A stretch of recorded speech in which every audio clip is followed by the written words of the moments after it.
হ্যাঁ, আমার প্রশ্নটা ডক্টর জাকির নায়েকের কাছে।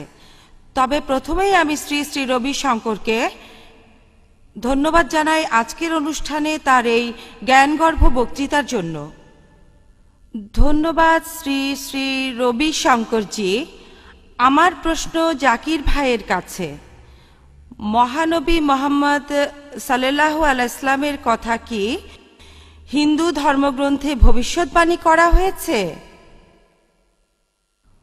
বোন, আপনি প্রশ্ন করেছেন যে মহানবী মোহাম্মদ সাল্লাল্লাহু আলাইহি সাল্লামের কথা হিন্দু ধর্মগ্রন্থে বলা হয়েছে কি না। আমি এখানে আবারও এই বইটা সাহায্য নেব, তবে প্লিজ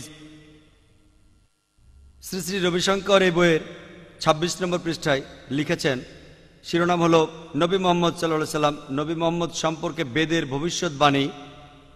তিনি রেফারেন্স দিয়েছেন ভবিষ্য পুরাণা পর্ব ৩, খণ্ড ৩, অধ্যায় ৩, শ্লোক হচ্ছে ৫ থেকে ৬। গুরুজি, এটাই একমাত্র রেফারেন্স যেটা আপনি এই বইয়ে উল্লেখ করেছেন। এটা একদম খাঁটি, এটা পুরোপুরি ঠিক। আমি আপনার সাথে পুরোপুরি একমত। নবী মোহাম্মদ সম্পর্কে বেদের ভবিষ্যৎবাণী এই শিরোনামে। শ্রী শ্রী রবিশঙ্কর অনেক জায়গায় বেদের উদ্ধৃতি দিয়েছেন, শুধুমাত্র নবী মোহাম্মদের কথা বলার সময় তিনি রেফারেন্স দিয়েছেন ধর্মগ্রন্থ থেকে, আর সেটা হলো ভবিষ্য পুরাণা পর্ব ৩, খণ্ড ৩, অধ্যায় ৩, শ্লোক ৫ থেকে ৬। আমি অভিনন্দন জানাই শ্রী শ্রী রবিশঙ্করকে। আপনি যা বলেছেন তা 100% কারেক্ট। আমি আরো বলি, রেফারেন্স দেওয়া থাকলেও শ্লোকটা সেখানে বলা হয়নি। যদি আপনি ভবিষ্য পুরাণা পড়েন পর্ব ৩, খণ্ড ৩, অধ্যায় ৩, শ্লোক ৫ থেকে ৮, এখানে বলা হয়েছে যে একজন বহিরাগত আসবেন, একজন বিদেশি, অন্য ভাষায় কথা বলবেন সংস্কৃত ছাড়া। তিনি আসবেন তার সঙ্গী সাথীদের নিয়ে, অর্থাৎ সাহাবাগণ, এবং তার নাম হবে মুহাম্মদ। আর রাজা ভোজ এই ব্যক্তিকে স্বাগত জানাবেন সম্মানের সাথে এবং বলবেন, ও মানব জাতির গর্ব, ও আরবের অধিবাসী। সংস্কৃত শব্দটা হলো মরুস্থল। সেই ব্যক্তি আসবেন বালির স্থান থেকে, একটি মরুভূমি থেকে, এবং তিনি এক বিশাল কাহিনী তৈরি করবেন শয়তানকে ধ্বংস করে।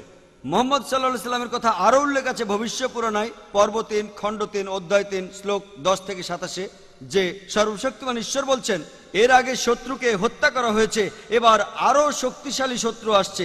আমি একজন ব্যক্তিকে পাঠাবো যার নাম মুহাম্মদ, যাতে করে মানুষজন ঠিক পথে থাকে। এবং ও রাজা, তুমি পিশাচদের রাজ্যে কখনো যেও না, আমি তোমাকে আমার দয়া দিয়ে শুদ্ধ করে নেব। অলৌকিক ক্ষমতা সম্পন্ন এক ব্যক্তি এসে বলবেন যে ঈশ্বর পরমাত্মা তাকে পাঠিয়েছেন, এজন্য যে আর্য ধর্ম অর্থাৎ সত্যের ধর্ম যেন টিকে থাকে। আমি সত্যের ধর্মকে প্রতিষ্ঠা করে যাব। আমার অনুসারীদের সুন্নতে খাতনা দেয়া থাকবে। আমরা জানি যে মহানবী সাল্লাল্লাহু আলাইহি সাল্লামের অনুসারীরা খাতনা করেন। তাদের মাথার পেছনে কোনো লেজ থাকে না, সিন্ডিও থাকে না, তাদের মুখে দাড়ি থাকবে। তারা একটা বিপ্লব সৃষ্টি করবে। তাদের ইবাদতের সময় আজান দেবে। তারা সব সময় হালাল প্রাণী খাবে, তবে শূকরের মাংস খাবে না। আর কোরআনে ৪ জায়গায় উল্লেখ আছে, সূরা আল বাকারার ১৭৩ নম্বর আয়াতে, সূরা আল মাইদার ৩ নম্বর আয়াতে, সূরা আল আনামের ১৪৫ নম্বর আয়াতে এবং সূরা আল নেহালের ১১৫ নম্বর আয়াতে, যে আপনারা শূকর খাবেন না। আরো উল্লেখ আছে যে তারা নিরামিষভোজী হবে না, আমিষভোজী হবে, তাদের বলা হবে মুসলমান। মহানবী সাল্লাল্লাহু আলাইহি সাল্লামের কথা আরো বলা হয়েছে ভবিষ্য পুরাণায় পর্ব ৩, খণ্ড ১, অধ্যায় ৩, শ্লোক ২১ থেকে ২৩। তার কথা আরো বলা হয়েছে অথর্ববেদে ২০ নম্বর গ্রন্থের ১২৭ নম্বর অনুচ্ছেদের ১ থেকে ১৪ পরিচ্ছেদে, যাকে বলা হয় কুন্টাপ সুপ্তাস। কুন্টাপ মানে লুকানো গ্রন্থি, যার অর্থ পরে জানা যাবে। সময় কম তাই পুরো বলতে পারছি না, তবে প্রথম অনুচ্ছেদে বলছে তিনি নারাশংসা, যাকে প্রশংসা করা হয়, তিনি হলেন কাউরামা, শান্তির রাজপুত্র, যিনি ক্ষমতাবান ব্যক্তি। তাকে রক্ষা করা হবে ৬০,০৯০ জন শত্রু থেকে। এই সবই নির্দেশ করছে মোহাম্মদ সাল্লাল্লাহু আলাইহি সাল্লামকে। তার কথা আরো বলা হয়েছে অথর্ববেদে ২০ নম্বর গ্রন্থের ২১ নম্বর অনুচ্ছেদে ৬ নম্বর পরিচ্ছেদে আজাবের যুদ্ধে। অথর্ববেদের ২০ নম্বর গ্রন্থের ২১ নম্বর অনুচ্ছেদে ৭ নম্বর পরিচ্ছেদে বলা হয়েছে যে তিনি ২০ জন নেতাকে পরাজিত করবেন। সে সময় মোটামুটি এই কয়জনই নেতা ছিল মক্কায়। এছাড়াও উল্লেখ আছে ঋগ্বেদের ১ নম্বর গ্রন্থের ৫৩ নম্বর অনুচ্ছেদের ৯ নম্বর পরিচ্ছেদে। তার কথা উল্লেখ আছে সামবেদে অগ্নিমন্ত্র ৬৪ নম্বর। বলা হয়েছে যে তিনি তার মায়ের দুধ পান করবেন না। আমরা জানি মহানবী সাল্লাল্লাহু আলাইহি সাল্লাম মায়ের দুধ পান করেননি। তাকে আরো বলা হয়েছে আহম্মদ, যিনি নিজের প্রশংসা করেন, যেটা মোহাম্মদ সাল্লাল্লাহু আলাইহি সাল্লামের আরেক নাম।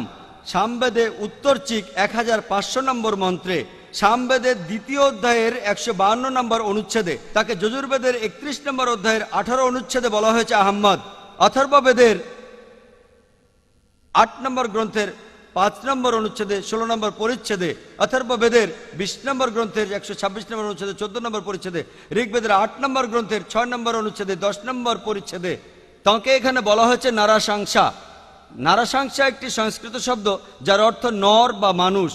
সংসা অর্থ প্রশংসনীয়, সেই মানুষ যে প্রশংসনীয়। এই শব্দটা আরবিতে বললে হবে মোহাম্মদ সাল্লাল্লাহু আলাইহি সাল্লাম। তাহলে নবী মোহাম্মদ সাল্লাল্লাহু আলাইহি সাল্লামের উল্লেখ করা হয়েছে মোহাম্মদ নামে, যার সংস্কৃত হলো নারাশংসা। বিভিন্ন ধর্মগ্রন্থে, ঋগ্বেদের 1 নম্বর গ্রন্থে 13 নম্বর অনুচ্ছেদে 3 নম্বর পরিচ্ছেদে, ঋগ্বেদের 1 নম্বর গ্রন্থে 18 নম্বর অনুচ্ছেদে 9 নম্বর পরিচ্ছেদে, ঋগ্বেদের 1 নম্বর গ্রন্থের 106 নম্বর অনুচ্ছেদে 4 নম্বর পরিচ্ছেদে, ঋগ্বেদের 1 নম্বর গ্রন্থের 142 নম্বর অনুচ্ছেদে 3 নম্বর পরিচ্ছেদে, ঋগ্বেদের 2 নম্বর গ্রন্থে 3 নম্বর অনুচ্ছেদে 2 নম্বর পরিচ্ছেদে, ঋগ্বেদের 5 নম্বর গ্রন্থের 5 নম্বর অনুচ্ছেদে 2 নম্বর পরিচ্ছেদে, ঋগ্বেদের 7 নম্বর গ্রন্থের 2 নম্বর অনুচ্ছেদে 2 নম্বর পরিচ্ছেদে, যজুর্বেদ 20 অধ্যায়ের 37 অনুচ্ছেদে, যজুর্বেদ 20 অধ্যায়ের 57 অনুচ্ছেদে, যজুর্বেদ 21 অধ্যায়ের 31 অনুচ্ছেদে, যজুর্বেদ 21 অধ্যায়ের 55 অনুচ্ছেদে, যজুর্বেদ 28 অধ্যায়ের 2 অনুচ্ছেদে, যজুর্বেদ 28 অধ্যায়ের 19 অনুচ্ছেদে, যজুর্বেদ 28 অধ্যায়ের 42 অনুচ্ছেদে, এছাড়া আরো অনেক জায়গায় রয়েছে।